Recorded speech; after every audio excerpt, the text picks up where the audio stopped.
Hi friends, welcome to our channel. நான் எங்கே கிளம்பி நின்றுட்டுருக்கேன்னு பார்க்குறீங்களா? என் ஸ்டூடெண்ட்ஸை மீட் பண்ண தான் போயிட்டுருக்கேன். ஸோ போன இயர் அந்த ஸ்கூல்லேருந்து ரிலீவ் ஆகிட்டேன். ஸோ வேறு ஸ்கூல் போனேன். ஸோ அந்த ஸ்டூடெண்ட்ஸ் எல்லாம் என்னை பார்க்கணுன்னு நிறையா பிளான்ஸ் எல்லாம் வச்சுருந்தாங்க. ஸோ பாருங்கள், கிஃப்ட் எல்லாம் கொடுத்து என்னை ரொம்ப சர்ப்ரைஸ் பண்ணிட்டாங்க. ஒரு வாரமாக போய் யோசிச்சுட்டு இருக்கேன். சண்டே யோசிச்சிட்டேன், ஆனால் அது எப்படி எக்ஸிக்யூட் பண்ணுறதுன்னு தெரியல. எல்லாரும் வந்ததுக்கப்புறம் இன்னொன்று வர காட்டுறேன். ஏய் அதெல்லாம் இல்லை, நீங்கள் பண்ணுறது இருக்கே அப்பா. நாங்கள் நேற்று எக்ஸாம் முடிஞ்சவொடனே எங்களுக்கு அதான் எந்த ஒரு டீச்சருக்கும் எந்த ஸ்டூடெண்ட்டும் இப்படி பண்ண மாட்டாங்க. ஏய், என்ன இதெல்லாம் அப்படி போவீங்க? நல்லா மிஸ், நானும் மிஸ் இது ரொம்ப கஷ்டப்பட்டு ஸ்க்ரீன்ஷாட் எடுக்கிறேங்கிற பேச போகிறேன். செம்மையாக இருக்கடா.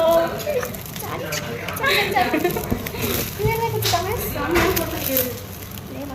எல்லாமே உங்கள் வீடியோவில் இருந்தது. ஒரு ஃபோட்டோ கூட அதுதான் யூடியூப் பண்ணுறதை இங்கே நீ காமிச்சிட்டேன். செம்மையாக இருக்கு. Thank you so much.